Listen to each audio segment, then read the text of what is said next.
داخل كردستان العراق أيضا حزب العمال الكردستاني كان يلجأ إلى جباية أو جمع الاشتراكات من الناس، لكن هذا الأمر كان معدوم في فترة الثمانينات والتسعينات نظرا للظروف الاقتصادية الصعبة اللي كانت تشهدها المنطقة وقت ذاك. يعني النهضة اللي بنشوفها حاليا في كردستان العراق ما كانت موجودة في تلك الفترة. فعملية جباية الاشتراكات أو يعني شيء يشبه الحال في كردستان سوريا بدأ بعد سنة 2000 تقريبا يعني.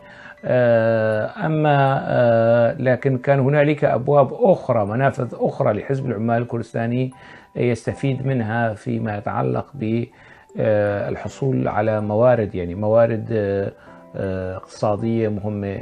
حزب العمال الكردستاني كان يعني يسيطر على منطقة كتير حساسة، المثلث الحدودي الإيراني التركي العراقي. في هاي المنطقة بالذات حركة التهريب نشطة جدا، يعني تهريب البضائع، الخمور، الأدوية، حتى المخدرات الآتية من أفغانستان إلى إيران إلى أوروبا عبر تركيا أو عبر المناطق الهشة غير خاضعة للرقابة منها كردستان العراق. كانت هذه العملية، عملية التهريب، تتم في تلك المناطق التي يسيطر عليها حزب العمال الكردستاني. فحزب العمال شو بيساوي؟ بياخذ ضرائب أو خوة أو هيك شيء، يعني لتسهيل عبور هذه البضائع يعني من المناطق التي يسيطر عليها.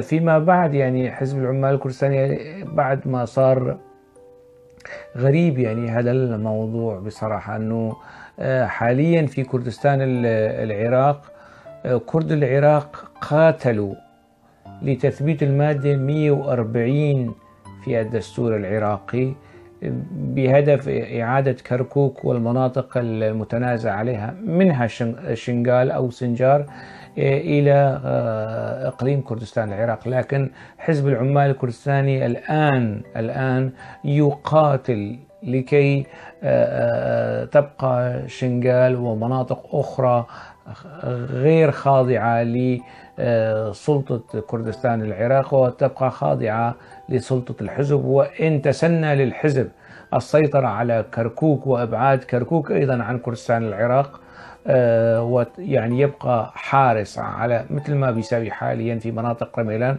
يبقى يعني حراس على ابار النفط في كركوك. لو تسنى لحزب العمال الكردستاني ذلك وحصل على اموال لقاء يعني عمله وحراسته مثل اي شركه امنيه يعني، ف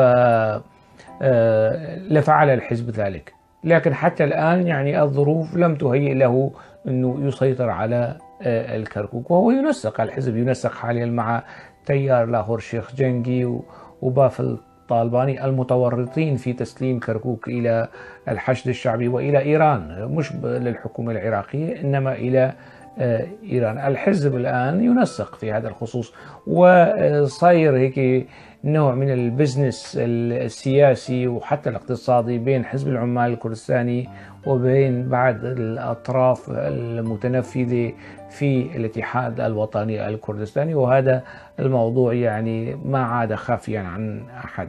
هذا بخصوص اقتصاد حزب العمال الكردستاني داخل كردستان العراق. الآن هو اقتصاد قوي داخل كردستان العراق لأنه يسيطر على مناطق يعني تكاد تقارب 25 إلى 30% من كردستان العراق. يعني إذا ذكرت أكثر من مرة بهذا الخصوص، الحزب يسيطر على مناطق ويستجلب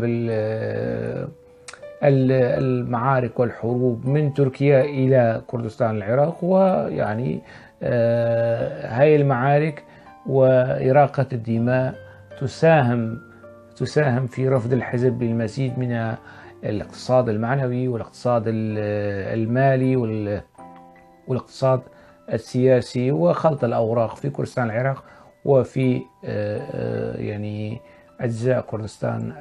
فيما يتعلق بإيران، حزب العمال الكردستاني على حد اطلاعي يعني لا يمارس جباية الأموال من الناس البسطاء أو العاديين، إنما يركز على أصحاب رؤوس الأموال أو التجار أو ملاك الأراضي على نطاق يعني ليس نطاق واسع، لأنه لأكثر من سبب. يعني اختلاف ساحة نشاط حزب العمال الكردستاني في إيران عن ساحته في سوريا خلاف يعني تقريبا يكاد يكون جذري على أكثر من مستوى. يعني فبالتالي الاقتصاد هناك قائم على الاستفادة من البنوك الإيرانية، يعني عملية ضخ الأموال في البنوك الإيرانية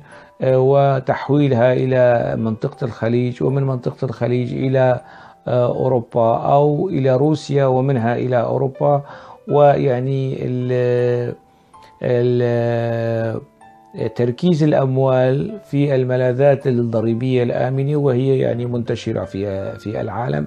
إجمالا الاستفادة القصوى لحزب العمال الكردستاني في علاقته مع النظام الإيراني هي تأتي من هذه الزاوية، زاوية الاستفادة من عملية